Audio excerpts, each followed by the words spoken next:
Royal Caribbean discovered an unpaid guest on the Symphony of the Seas. Disney makes a shocking admission about the price hikes that they've been giving. And Peppa the Pig opening a second theme park. Let's chat about it.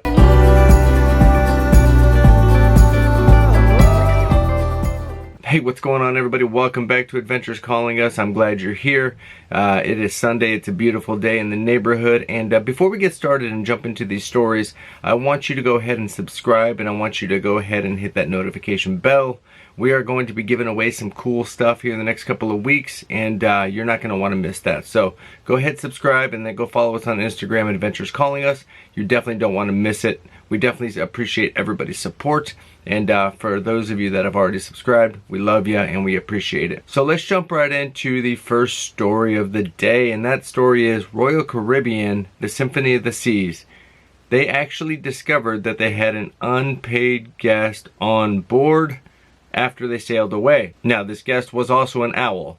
That's right, you heard me correct. They discovered that there was an owl on board the ship after they had already sailed away, which meant that owl was technically going to be a stowaway for the 2 weeks on board before they returned back to the port. Now, the Symphony of the Seas left out of Port Miami, and now this owl was actually discovered on board while the cruise was already underway. This cruise ship did leave out of Port Miami. However, because of, kind of laws and everything like that, they had to actually keep this bird on board during the length of the cruise. You might be thinking, why didn't they just let the owl fly? It has wings, it can go, right? Doing so would actually violate law, right? Not only would it violate law, the owl would be in unfamiliar territory, and the chances of survival would not be that great if they released it into a territory in which the owl was not familiar with. Now, they did contact the Florida Fish and Wildlife, and they did come on board as soon as the ship arrived back in Port Miami, and they came on, used these special nets to get this owl off of the ship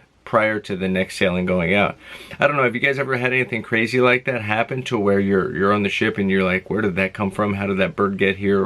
Or something crazy like that. I've never seen that before, and I'm guessing most of these passengers hadn't either. This owl was perched up on decks and balconies, and he was up in Central Park, so I'm sure he was having a great time of his life, just on this great big ship, and I'm sure it was a pretty cool little vacation for him, but I'm sure that once they got him back on dry land and back in Florida, I'm sure he was happy to be back in his natural habitat. All right, story number 2. We just don't do cruising here, people, so let's jump into it. Surprise, surprise. Disney CEO Bob Iger has come out and said, hey, look, all of these price hikes we've been doing over the years, while I was not under control, basically, of Disney, they were way too aggressive. And if you've looked at the price of a Disney ticket lately, it is unbelievable. It's astronomical. And even though we still kind of pay the ticket price to go and take our 3-year-old, it's still expensive. We can tell that it's gotten considerably expensive, and quite frankly, it's gotten out of the price point to where a lot of people can't even afford to go to visit these parks anymore. When Walt Disney, I'm sure when he started this company, right, he envisioned, right, all of these families being able to come and gather at the theme parks and enjoy their days and enjoy their time and really just make a nice vacation out of it. But now Disney's blown that so far out of the water, while still making billions, mind you, that they've made it unaffordable for a lot of families to even go. So now Bob Iger has come out and actually said and admitted, which I appreciate, look, in our efforts to create record profits, in our efforts to create profits, we've basically forgotten about the people who are coming to the parks, and we've raised these prices so high that it's made it basically unaffordable. So they do vow, and Bob Iger vows, that they're going to be smarter about their pricing in the future. Now, what that looks like, I'm not entirely sure, right? Disney keeps building bigger and better things, right, to try to compete. Universal's doing the same thing. And so at some point, though, right, the prices are going to have to taper out, because even those that are making, great incomes, right, are still struggling to kind of go and take their families to these parks. So I'm interested to see kind of how they restructure this and how they do this, but I do agree that they need to kind of calm down on this pricing and really make it not as aggressive as they have in the past, right, in the search for profits. Let us know down below, are you a Disney person? Do you personally take your family to Disney, or are you one of those that have kind of cut Disney off because of the price?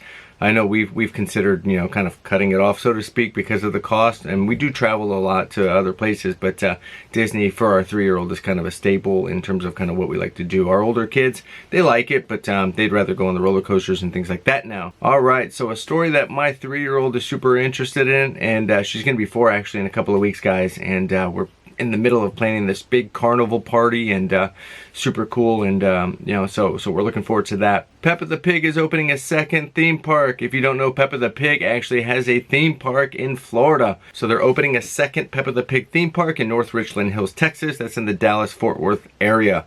Now, the first one is actually located in the Legoland Resort in Florida, in Orlando, and so the mega hub of, right, all the activities and theme parks. We've never personally been there, but I'm pretty sure the Texas locations is probably going to kill it out of the water as well. If you got little ones and you don't want to take them to Disney because of the cost or Universal or anything like that, right? It's a great alternative to take your little ones to a theme park with kid-sized rides for them, and allows them to enjoy the day on things that are kind of made for them. It's going to have entertainment, food, rides, everything that the first location has, except for this one will just be picked up and, you know, placed in Texas. And so it looks like they're going to try to expand, and I think that's kind of Hasbro's, you know, kind of overall theme, is they want to go ahead and expand into these different realms of theme parks that allow little ones to have an opportunity to go and experience something on their level. If you've ever been to the Peppa Pig theme park, let us know. We'd love to know. Is it worth the money? Did you enjoy it? Did your little ones enjoy it? Did you think it was overblown? Let us know, because we definitely are thinking about potentially going there when we go to Orlando in a couple of months. We're actually taking a cruise out of Orlando, so we definitely want to know, is it worth going? Because we may actually end up stopping in there after the cruise. We're spending about 4 or 5 days in Orlando just to do other things, maybe Universal, things like that. So let us know, is it worth going over to the Peppa Pig theme park? All right, so that's gonna do it for me today. Again, if you've subscribed, we appreciate you, we love you, and we can't appreciate you enough and the support that you're giving us so far. We're trying to pump out videos and things that are informational. We hope you guys find it informational, and we know there's a lot of us out there, content creators, that are creating some videos and things like that. So we're trying to create our own little niche here and create our own little base of adventure gatherers, and so we appreciate you, and we hope you continue to support us. And with that being said, it is Sunday. We've got to actually go take our 16 or 15 and a half year old, I should say, she'll be 16 in May. We're actually taking her car shopping today, guys. So wish us luck. We've taken her once before, and we're going back to relook at some cars on some of the lots, and kind of get a better idea of what she likes. And then Mom and I will make the final decision of what we're gonna do for her for that. And so wish us luck. It's a venture. I can't believe we have a 16-year-old almost, and it's crazy that this is even happening. So if you ever gone car shopping, let us know how'd that go. But that's what we're doing today, and then we're just gonna chill as a family here at home.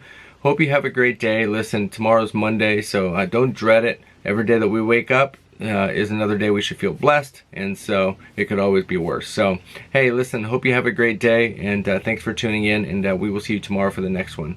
Peace.